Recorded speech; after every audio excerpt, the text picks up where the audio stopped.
In this video, we're going to cover traditional IRA, Roth IRA, the pros and cons of each, and which one you should choose. Hey everyone, what's going on? If you're new here, my name is Davis and welcome to my channel. Each week I make new videos on personal finance and wealth building, so subscribe and hit the notification bell so you don't miss out on my next video. Retirement jargon can be super confusing. I know when I started, I had no idea what these terms are, but today we're going to break down the differences between a traditional IRA versus a Roth IRA so that you know which one's the best for you. Full disclaimer, I'm not a financial advisor. This video is for entertainment only. I'm just a random dude who likes reading about personal finance, so consult with a financial professional before you make any investing decisions.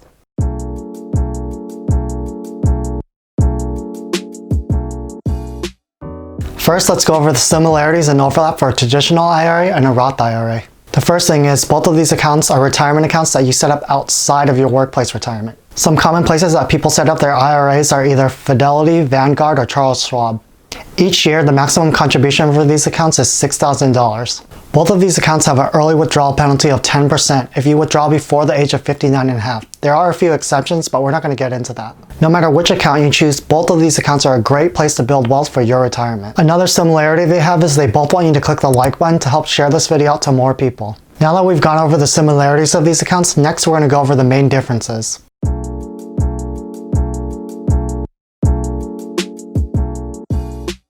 The main differences between these two accounts is when you get taxed and if you can lower your taxable income. For a traditional IRA, what you can do is invest your money, let it grow, then when you're 59 and a half, you can withdraw that money without the 10% penalty, but the money you take out gets taxed. Think of a traditional IRA as a tax me way later account. The main benefit of this account is you lower your taxable income, which means you pay less taxes for that year.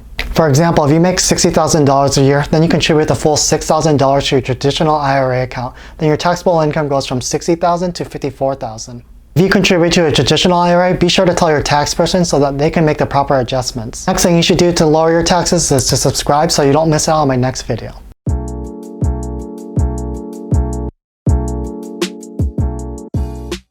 For a Roth IRA, the main difference is you pay the taxes now, let the money grow, and then when you turn 59 and a half and you make any kind of withdrawal, you don't pay any kind of taxes.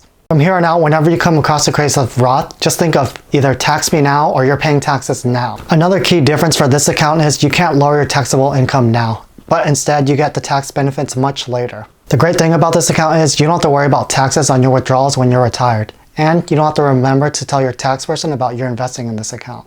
The drawback of this account is you're sacrificing more of today's dollars in order to invest because you're paying the taxes up front straight from your paycheck. If you found this video helpful up to this point and you want to help me out, click the like button as it'll tell YouTube to share this video out to more people.